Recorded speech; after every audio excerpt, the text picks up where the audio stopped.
Nama Om Vishnu Padaya Krishna Prestaya Bhutale Shrimati Bhakti Vedanta Swaminiti Namane Namaste Saraswati Deve Gauravani Prachane Nirvishesha Shunyavadi Pastyatyadesh Shri Krishna Chaitanya Prabhu Nityananda Shri Advaita Gadadhar Shivasadi Gaura Bhaktavrinda Hare Krishna Krishna Krishna Hare Hare Hare Rama Rama Rama Hare Hare Vanchkalpatarubhyascha Kripa Sindhubhyacha Patitanam Pavanebhyo Vaishnavebhyo Namo Namaha Srila Prabhupada Ki Jai. Okay, devotees, so we are at the end of Mantra 6, just the last 2 paragraphs to go through, and then straight on to Mantra 7. Let us just read Mantra 6 again, though. Yastu Saravani Bhutani Atmanyevanu Pashyati Sarva Bhuteshu Chatmanam Tato Na Vijugupsate. He who sees systematically everything in relation to the Supreme Lord, who sees all living entities as his parts and parcels, and who sees the Supreme Lord within everything, never hates anything or any being. Right, yes, anupasyati, seeing, following the descriptions of the great devotees. Yeah. In this way, one can cultivate an awareness of the Lord's presence. All right, so we did go through the first 5 paragraphs, of course. I could just mention very briefly, it was about the different levels of devotees and their different symptoms and how they see. The Kanishtas see in a particular way. They see the Lord in the temple. They walk out the door of the temple, they're in the material world. The Madhyams, they see the Lord, the devotees, the innocent, and the demons. And they interact with them differently. It's a different type of vision in terms of Krishna consciousness. And the Uttama sees everything in relation with Krishna and everyone, and generally, like basically everyone's a devotee practically, or engaged directly or indirectly in Krishna conscious activity. Right, so like this, we and there's a need to develop that vision, anupasyati. That was the last thing we were talking about. Shastra chaksus, seeing in terms of the descriptions of scripture. And, the camera is too hot.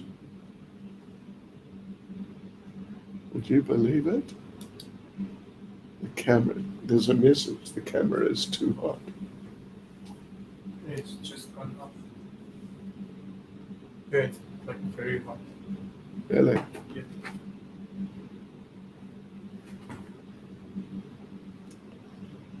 Switch it off and switch it on again. It came back on? Yeah. Okay, well,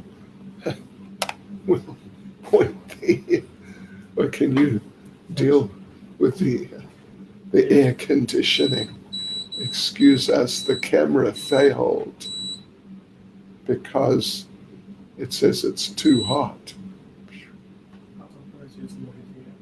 Huh? Yeah.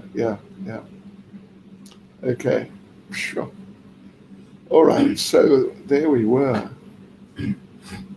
There we were. Sorry, get back to Isopanisad.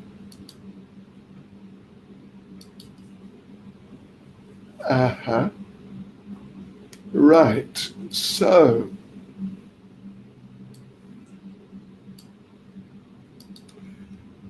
right. So, yes, to see, if you don't naturally see everything in relation to the Lord, at least through studying the writings of, in our cases, particularly Srila Prabhupada, and hearing from the devotees. So, in this way, you'll develop an acceptance of that things are as described in Scripture, and you'll see situations more in terms, for example, of the modes of nature. You'll see how different people in material life are acting in different ways, and you'll understand that in terms of the modes. Like this. And relate to everyone as spirit souls, not just people of different types, but spirit souls who are entangled in this world. This is the idea.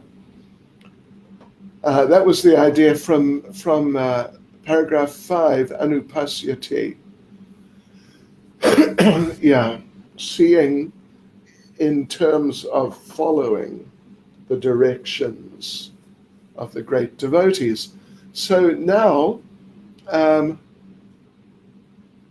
so we have to hear from superior sources, and ultimately that means the Vedas. Prabhupada, this is where it's still in paragraph 5 actually. It means from the Vedas, then through disciplic succession, and Prabhupada concludes the 5th paragraph. Formerly, there was no need to record the messages of the Vedas because people in earlier ages were more intelligent and had sharper memories. They could follow the instructions simply by hearing once from the mouth of a bona fide spiritual master, which brings us on to paragraph 6, second to last paragraph in the purport. So, okay, the Vedas, revealed scriptures. We get information from there. And of course, then through disciplic succession, those who repeat the Vedas and clarify the statements of the Vedas. But otherwise, now here, this 6th paragraph, the thing is, there are many commentaries on Scripture, Prabhupada says. Most of them are not in real disciplic succession, the great majority. And for us, the safest thing for us by far is to stick with the purports of Srila Prabhupada. I don't recommend to devotees to study any writings other than Prabhupada's, or maybe some of his disciples. I don't really recommend to read any other books. I mean, if you're a serious reader, maybe after you've read Prabhupada's books a few times and you've got a good foundation. Otherwise, you get all these different perspectives and it becomes difficult. So, for us then, so we have to read literatures coming in disciplic succession through Vyasadeva, and the best is Srimad Bhagavatam with Prabhupada's purports. And Prabhupada mentions there's also Bhagavad Gita. Well, there's also Chaitanya Charitamrita. There's also Nectar of Devotion. And there's various other books. But an interesting thing about at least the majority of the other books, if not all, but at least the majority, is that they are based on classes, lectures that Prabhupada gave. Yeah, whereas these 4 books, Bhagavad Gita, Srimad Bhagavatam, Chaitanya Charitamrita, Nectar of Devotion, Prabhupada very specifically wrote them, teachings of Lord Chaitanya, but that's just an abbreviated version of Chaitanya Charitamrita, really. Yeah. So yes, we stick with these books, Srimad Bhagavatam, Bhagavad Gita, as we just mentioned. And yeah, even this Isopanisad, the purports are based on Prabhupada's classes on Isopanisad. That's the case. That's the fact. So yeah, we should stick, as Prabhupada says, there's complete agreement among the Upanishads, Vedanta Sutra, Vedas, Bhagavad Gita, and Srimad Bhagavatam. And no one should try to reach any conclusion about the Vedas without receiving instructions from members of Vyasadev's disciplic succession.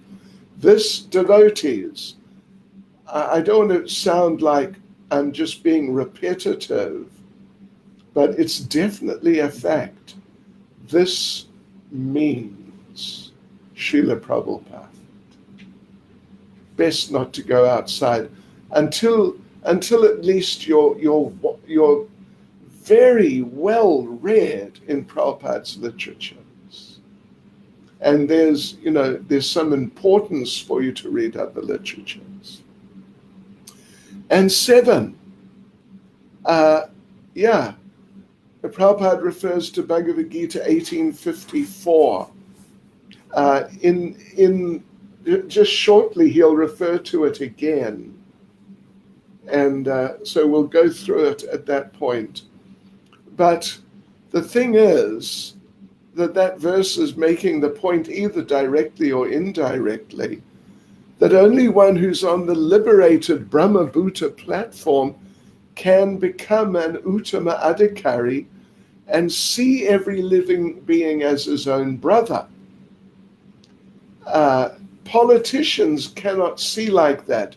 They may try to impress people by talking like that, but they don't have the capability.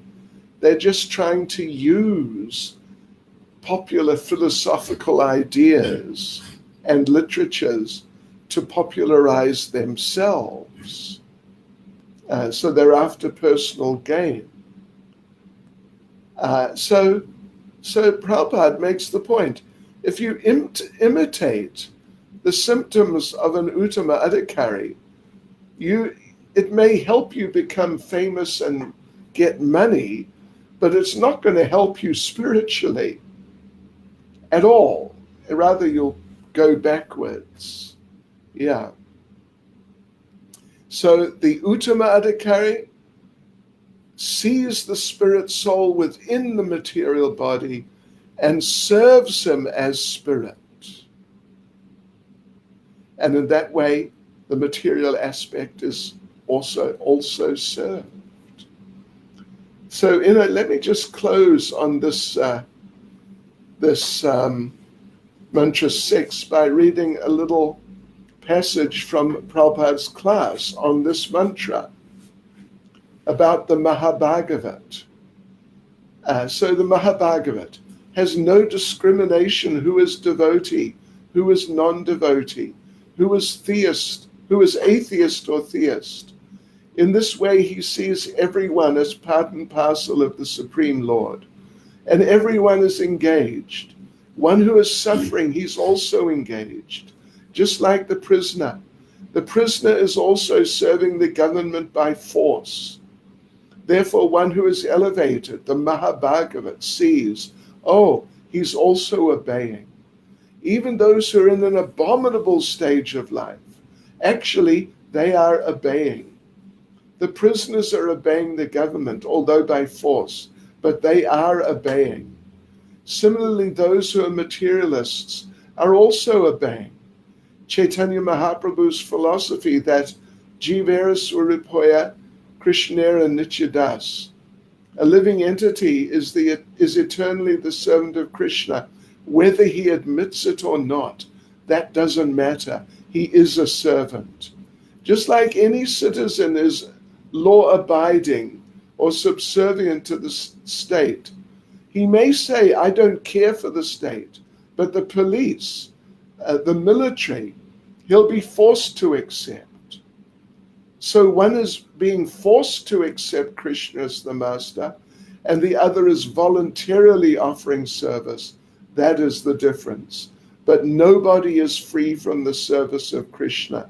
That is not possible.